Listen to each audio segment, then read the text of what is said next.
Breaking down Arizona Wildcats football, U of A falls 49-22 to the Oregon Ducks. I am David Kelly, joined as always by Glenn Howell, U of A football class of 1985. A little bit later in the week than normal. I had some family business to take care of back in Ohio, but as always, bringing you our in-depth analysis of the Wildcats as we have done for you weekly since 2010. All right, Glenn, I had a chance to get back from Ohio and watch this tape, and it wasn't pretty. 7 touchdowns on 7 straight possessions. I had to go back in the media guide. I went back on ESPN. I looked at records and drive charts going back 20 years, and I could not find a game where U of A defense had given up 7 straight touchdowns.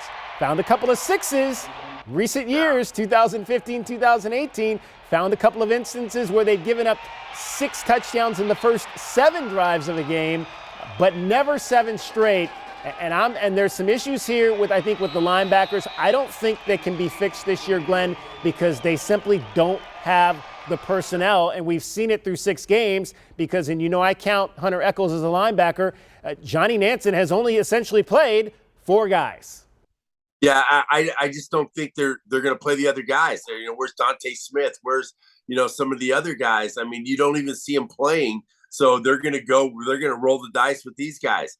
They just got to be able to be better tacklers. They got to be able to get up in the hole and not take on linemen like the whole body. They got to cut them in half. And why are you taking a 340-pound, 320-pound guy full on and you're weighing like 220?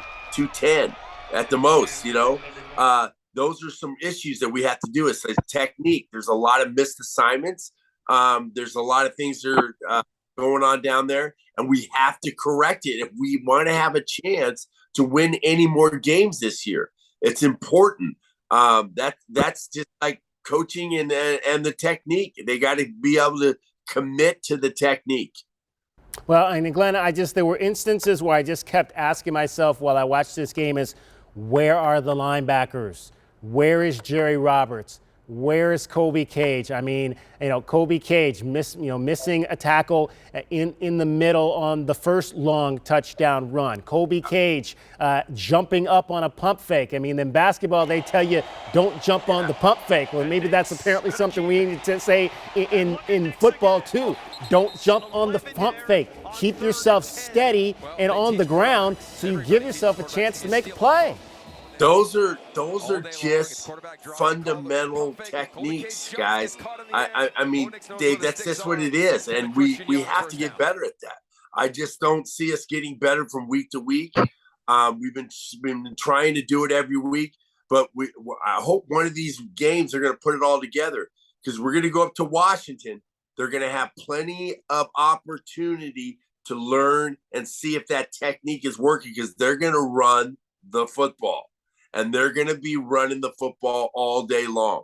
They're going to try to run it down our throats like every team's going to do from here on out. So we got to be ready with our technique on the line of scrimmage, not getting washed all the way down on the other side of the line of scrimmage, and read your keys too. Reading your keys is very important.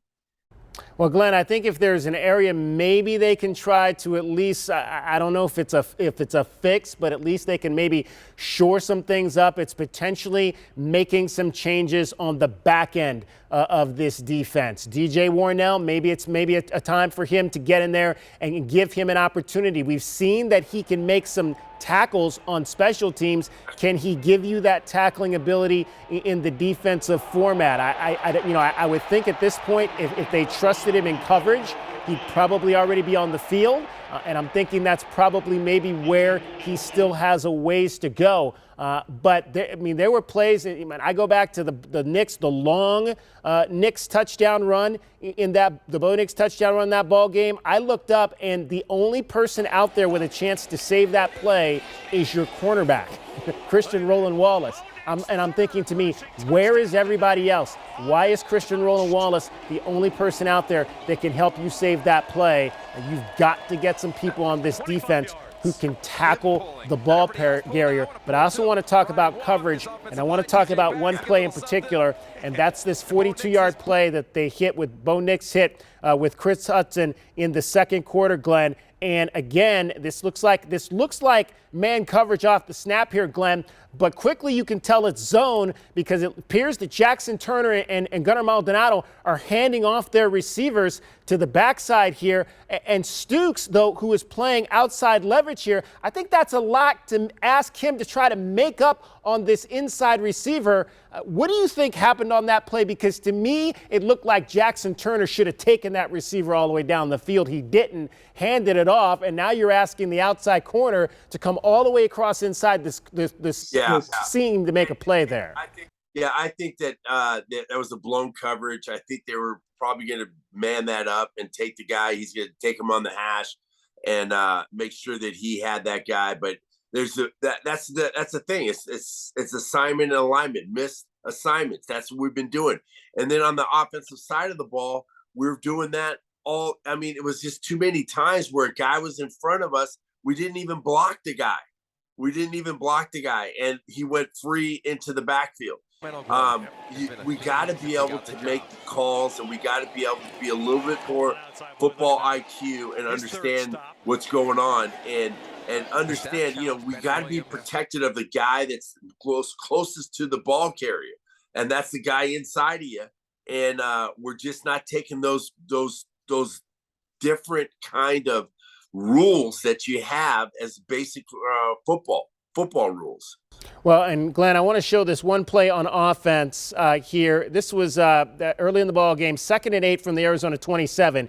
Jordan Morgan on the left tackle, and they had Sam Longy, who's played a lot at left guard in this ball game.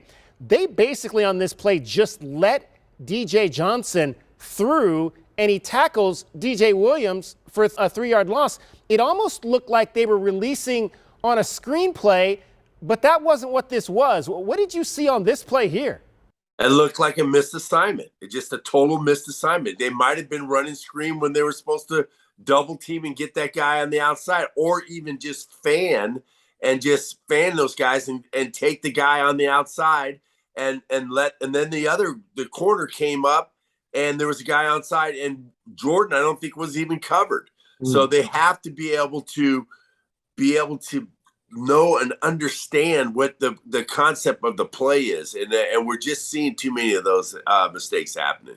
Well, let's stay on the offensive side of the ball. I mean, this game took a bad turn early when you fumble the ball in the red zone. In fact, two turnovers in the red zone is too many for this team. You just cannot have those types of mistakes. I thought it's funny. They tried to run that kind of reverse play with Jacob Cowing, and then on the next series, Glenn, the second play, they run DJ Williams up the middle, and he basically, knocks the guy over, knocks him 10 yards into the defensive backfield. To me, that's the play they should have been running down at the goal line.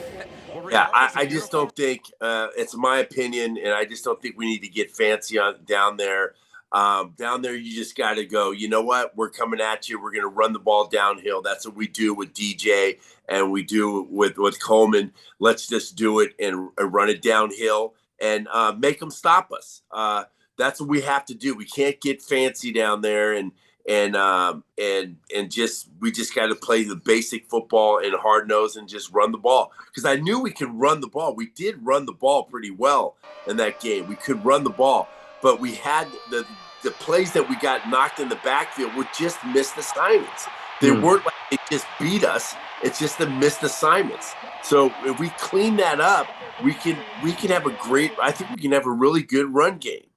Well, and I thought, I'll hearken to, I also think besides missed assignments, I think, their defenders, and this is what's missing on the U of A defense, is their outside guys are just aggressive to the football. They go get the ball carrier, and that's what U of A needs. And the other thing I didn't like defensively was it seemed like, you knew they were going to run the ball, and we're lined up. Our second stage of our defense, the second level, is 5 yards off the line of scrimmage, man. Get those guys up. Get Colby Cage up closer. Get Jerry Roberts up closer. I mean, I thought they were too far back, and maybe that was because they were trying to give themselves time to see what the play was happening.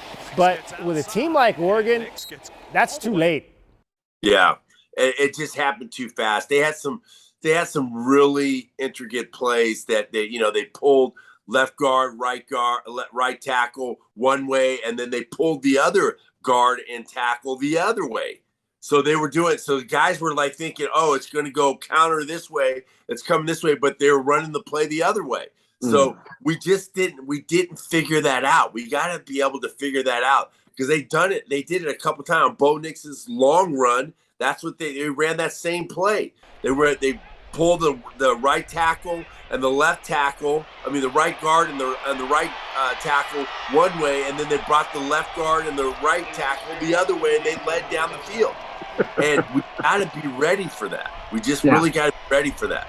Yeah, that was the Bo Nix touchdown that I was talking about earlier, that basically the only person out there left to try to stop that was Christian Roland Wallace. Some positives, Glenn, that I did see offensively. The 52-yard touchdown run by DJ Williams, that was a really nicely blocked play by this offensive line. I thought Peyton Fears at the point of attack, great seal blocks by Jordan Morgan, Jonas Savanea. McLaughlin continues to be a force in the run game for this team. I thought that was a really nicely blocked play with this offense. And I also thought that for the most part, they were good on third down. They came through, and that was, to me, the most positive part of the offense in terms of the passing game was Jordan, at least early in the ball game, was crisp on third down and was able to keep those drives going. Unfortunately, they just couldn't finish those. And in games like this, as we talked about, going back to what my top takeaway was, 7 straight touchdowns, that's finishing.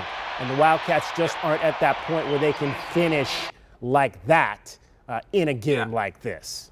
You know how we talked about technique? I think, you look at Jaden, sometimes when he was making some throws, his feet weren't set. He was throwing in an awkward position when he had no pressure on him. So we got to clean those things up because he missed a couple guys over the middle that were wide open. And that's going to happen. He's still a young guy. He's still a young kid, I think. But he still has to mature every game. It's got to be a progression to moving forward. And I just got to see a little bit better movement forward from him on working on his technique and setting his feet and having his shoulders in the right position when he's making those passes. All right, well, this will be an interesting game coming up against Washington, a team that he beat last year with the Huskies to win the Apple Cup. So I'm sure there's some positive memories he has from that ball game. Flipping quickly to the special teams, Glenn, I thought that it was a pretty good ball game for the special teams. When you look at Anthony Simpson had a nice kick return. Jacob Cowing had a nice punt return in this ball game. And unfortunately, when you have a big loss, you got the return of your superstar punter, and Kyle Ostendorf, who did his job. He put the Ducks inside the 20-yard line 3 times in this ball game, at the 10, the 14, and the 18. That's exactly what you want from your punter to give you a chance. The defense just could not take advantage of those opportunities, and you also got 3 field goals from Tyler Loop. So I thought if there was an A or to A- B+ performance in this ball game for any unit, I thought the special teams were the ones. Yeah, I think that they did a great job. They didn't get any returns on them. And there wasn't any opportunities for returns, and that's what we have to do when you have an explosive offense like explosive players like Oregon. Next week we're going to really need it in Seattle. I looked at the weather. I'm excited. It's going to be sunny. It's not going to be rain. But you know how it happens in Seattle. It could be forecast for sunny, and then all of a sudden it's rain. So that's happened that a couple times for us up there in Seattle. So we have to be able to be good on special teams and then just shore up, because I believe we can run the ball, Dave. I really do, because we just got too many missed assignments. I just really think that we need to shore that up.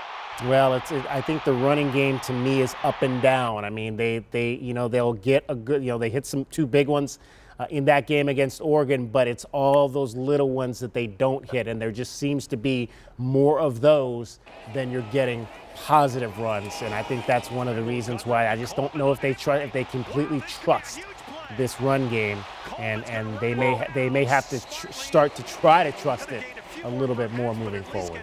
All right, Glenn, any final thoughts before we wrap this one up? I just was really disappointed in our performance on Saturday. I hope the guys are working hard this week and looking at the film and understanding that this can be corrected with just being able to do your job. That's all it has to do. It's not a matter of them getting beat physically all the time. You know, sometimes you're going to get beat, yes, but it's not like a constant thing that we're dealing with here. We're dealing with just assignment and alignment and getting things right. All right, it is the Wildcats and the Washington Huskies coming up on Saturday afternoon. And like I said, we'll be back in a short period of time to preview that game for you Saturday morning.